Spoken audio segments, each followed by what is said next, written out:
به نام یاد خدا، عرض سلام و سلامتی دارم حضور همه شما هموطنان نازنین و دوست داشتنی. امیدوار هستم خوب و صحتمند و سرحال باشین. باز هم رامین زمانی در خدمت شما از ناحیه سوم کارتی 4.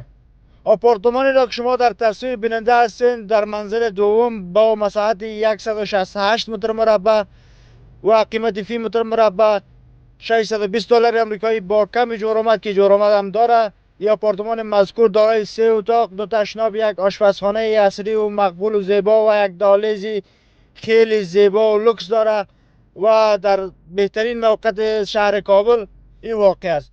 اجزایی که خواستاری همچنین جایدادها و آپارتمان‌هایی هستند در منزل‌های مختلف در مناطق مختلف ساحات ناحیه سوم، ناحیه ششم، ناحیه هفتم با شمارهایی که درج کپشن و درج اسکرین میشه به تماس شوین و آپارتمان‌های مقبول و زیبا و دلخواهتان از این دریچه از دریچه خدمات املاک کابل زیست خریداری بکنین.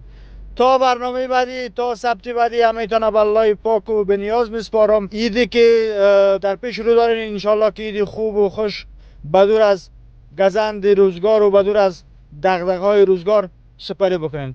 تا برنامه بعدی، همیتان به الله پاک و به نیاز میسپارم. الله یار و نگهدارتان.